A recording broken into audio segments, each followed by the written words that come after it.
So 45-46, checking in on how our race went, EMC Friday, 2 days ago now. We'll get back to that later. We started 87th since out of 127 because we did not qualify, trying not to beat the car up too much. We ended up beating the car up out pre-running on the trails anyway, ended up having to work pretty much the entire time we were here, get stuff back together, find spare parts that we needed, make sure the car was back together and good for race day. So we went off the line, coming across the cross grain very early on. We flatted a tire, probably came another mile or so, drop down onto the lake bed and get a tire changed. This was quite a bit earlier in the race than I really wanted to have to change a tire. So we spent the first lap through the military base, taking it pretty easy, pretty conservative. I think we probably only averaged maybe 30 miles an hour through there. But man, that section was rough, bony, hard. We still managed to rattle some nylock nuts loose off of the driver's side of the drag link.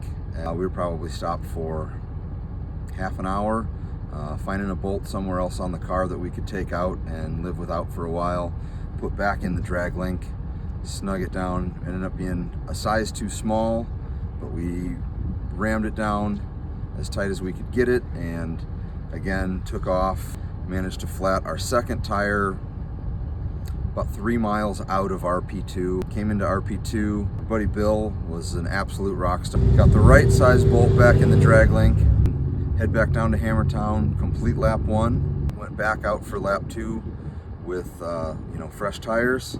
We came very conservatively back across the cross grain, back up Heartbreak, and out for lap 2, back onto the military base, and back off the Marine base, back over to Emerson Ridge without flatting any more tires, without rattling any more bolts loose. Climbed back up Emerson Ridge, which is a gnarly climb. It's super cool.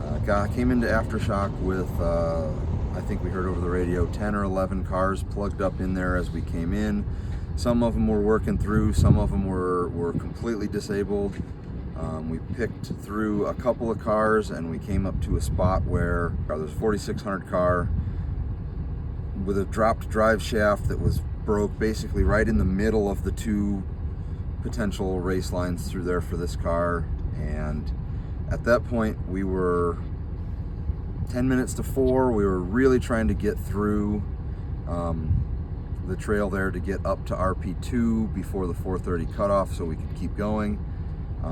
Made a decision to turn right 90 degrees to the race line, try to kind of take the hero line up over and around some really big boulders. Just fought it 2-3 times through there, and we ended up breaking off all of the bolts, all of the studs that hold the passenger side high steer arm onto the knuckle, and that was the end of our day. At that point we called it and did the best we could to winch the truck up out of the race line. What ended up happening was it sat there all night at the side of the trail. We ended up getting hooked up with Rory Irish. Today is Sunday. We were just down back in Aftershock. He was able to bring his buggy down there, the trail welder, extract 3 out of 4 of the bolts, put some new bolts down in there. We had another bolt or 2 on the gearbox that sheared off while we were basically winching the car up out of place, so we fixed all that and turned around, headed back down Aftershock instead of trying to do the big waterfall with kind of a patchy steering setup, and came down. So we came back down Aftershock and just ran it up here to RP2, got it on the trailer.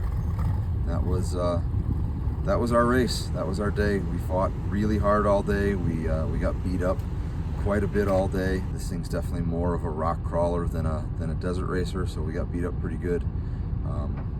Many lessons learned, many improvements that we can make. Want to thank all of our supporters, all of our sponsors, all of our partners, Old Soul Fabrication, Optima Batteries, Yukon Gear and Axle. We threw those Optima yellow tops in there, a dual battery setup. very recently, and when we were coming through aftershock and this thing was threatening to melt down, we were 230, 240, 250 on the gauge at some points. The car would die, and really did not want to restart. Those Optimas just kept pumping that starter over until it fired off every time. It never let us down. So big thanks to those guys and everybody else that helped us. Massive thank you to Bill, who ran around and was an absolute hero for us all day. Cannot thank him enough. And we will put this thing back together and be back next year.